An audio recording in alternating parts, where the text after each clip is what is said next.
Not be a Caitlin Clark fan at this point as a black person. This is what is being said to us. How you can't root for Caitlin Clark? I'm not making it up. There's people who are just blatantly telling us we can't enjoy a white. Listen carefully to what is being demanded in this moment, because it goes far beyond criticism. Black men in particular are being told to read the room. That phrase sounds harmless, but in practice, it means something very specific. It means stay quiet. It means suppress your opinions. It means do not publicly acknowledge enjoyment, admiration, or excitement if that admiration is directed toward the wrong player at the wrong time. The justification for this demand follows a familiar script. Angel Reese has faced intense criticism over the past 3 years. Much of it has been unfair, personal, and racially charged. That reality matters and deserves serious discussion. But the conclusion being drawn from it is where things start to break down. The argument suggests that praising Caitlin Clark now, during ongoing debates about race and treatment in the league, is a betrayal of black women players. That framing transforms basketball commentary into a moral litmus test. And once that happens, intent no longer matters. LeBron James is a perfect example. After one of Clark's strong performances, he tweeted a simple congratulatory message. 3 words, no analysis, no comparison, just acknowledgement. The reaction was not mild disagreement. It was outrage.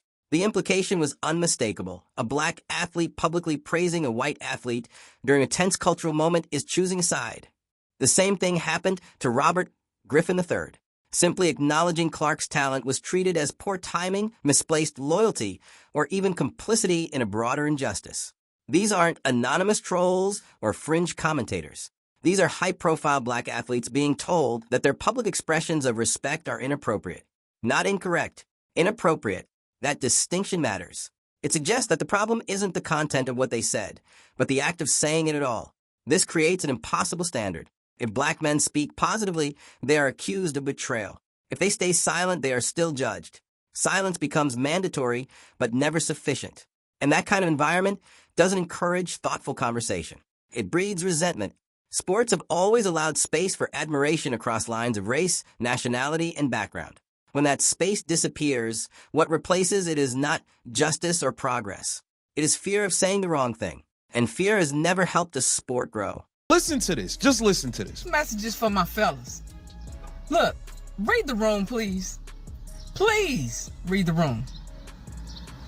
When it comes to this situation with the WNBA, like, if you got something to say about her, I get it. But right now ain't the time to talk about how much you love her. Why not? We're talking about the game. Y'all keep talking about everything else. Y'all keep talking about everything else but the games. We are talking about... We are now being told explicitly or implicitly that some fans should consume basketball quietly. That enjoying Caitlin Clark highlights requires caution. That public enthusiasm should be restrained, hidden, or self-censored. The sheer absurdity of that idea should be obvious, but it's worth examining why this narrative has gained traction. At the center of the argument is a claim that deserves serious discussion. That white players often receive disproportionate media coverage, endorsement opportunities, and fan attention compared to black players in the WNBA. There is real data worth examining here. Caitlin Clark's Nike deal was the largest ever for a WNBA rookie. Her appearance on the cover of Time magazine sparked debate about whether black players with comparable or superior resumes received the same recognition. These are legitimate conversations about marketing, race, and visibility in sports. They matter. But here's where the argument collapses under its own weight. Addressing systemic imbalance does not require policing individual fans. It does not require telling people which highlights they're allowed to enjoy or which performances they're allowed to praise. Systemic problems demand systemic solutions. Changes in media practices, sponsorship strategies, and league marketing priorities.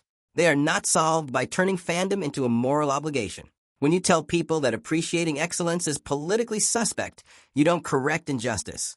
You redirect frustration toward the wrong targets. The result is predictable. Fans feel accused for simply liking basketball. They feel unwelcome, and many of them disengage entirely. That hurts everyone, including the players whose visibility the argument claims to protect. There is a critical difference between analyzing patterns of inequality and assigning guilt to individuals for their preferences. One leads to understanding. The other leads to division. The WNBA cannot afford to confuse the two. Man, This ain't the time for that. Watch the game and keep it moving. RG3. so now we have to be fans in silence. Now we have to pretend like we have to watch the games and make sure nobody's looking. Don't nobody see me looking at these Caitlin Clark highlights, do they? Now we got to do that. We got to sneak and look at our phone and make sure ain't nobody around. Come on, man. Stop it, man. Stop it. This ain't the time for you talking about ain't you hating her. This ain't the time. Even though I don't believe it to be true.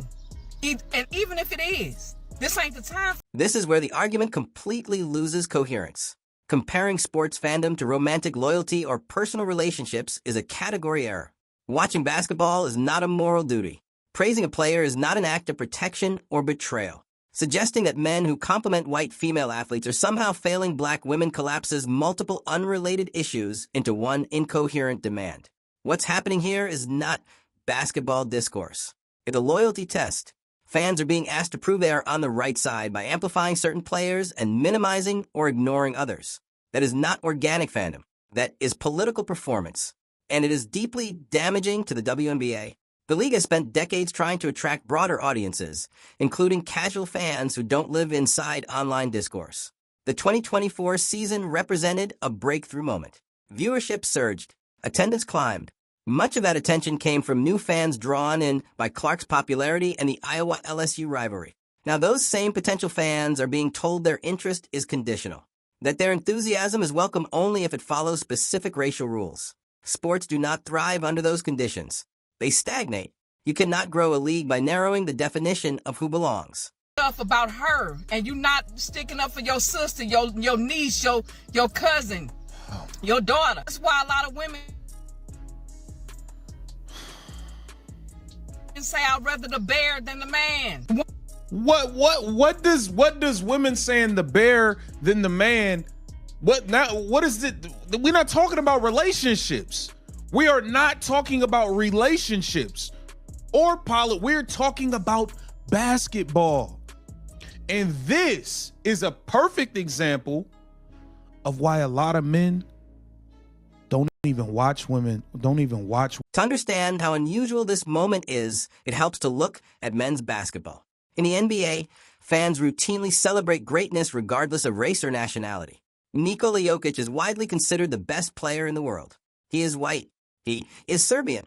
He is celebrated across the NBA fan base, including black fans, because he is extraordinary. Luka Doncic followed a similar path.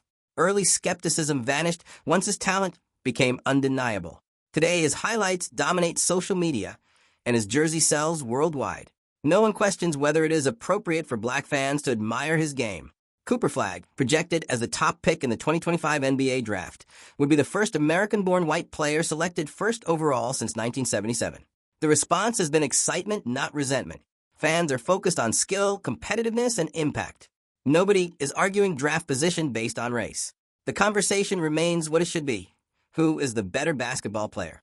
That standard should not disappear in the WNBA. If it does, the league risks turning appreciation into apprehension. And that would be a loss far bigger than any debate online. Nothing to do with women in sports. Don't want women there when they watch it. This is why a lot of men don't even want to deal with women in sport, because what we do, we watch a game and talk like we in the barber shop.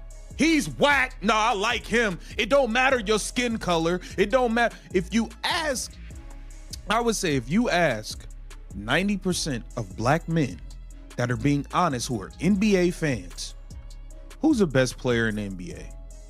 Some people, we all, we have the Mike LeBron debate, but LeBron's older now, so we don't really think he's the best currently. We have no problem saying, hey, I think Jokic is the best player in the league. He's from Serbia. He's white. We don't care. We don't care. We love Luka. We all bombed on the Dallas Mavericks for getting rid of Luka. He's white from overseas. This is not a throwaway comment or a misunderstood joke. What we are seeing right now is someone very deliberately drawing a boundary and then daring an entire group of people to cross it. It is a declaration, not an observation. The message being sent is clear. Certain fans are no longer free to support certain players without scrutiny, judgment, or backlash. And in this case, that boundary is being drawn along racial lines. We have reached a moment in WNBA fandom where skin color is being treated as a determining factor in who you are allowed to publicly support. That alone should give anyone pause. Sports fandom has always been emotional, tribal, and occasionally irrational. But this is something different. This is not about rival teams or competitive debates. This is about identity policing. And before anyone dismisses this as exaggeration or a handful of extreme voices, it's important to understand scale. This messaging is not isolated. It is being repeated, shared, reinforced, and validated across social media platforms by thousands of accounts. The repetition is what gives it weight. When the same idea shows up again and again, it begins to feel like a rule rather than an opinion. The rule as it's being framed is simple. If you belong to a certain demographic, particularly black men, your visible support for certain players is seen as crossing a line. Not because of anything those fans have done wrong, but because of what those players represent in a much larger cultural debate.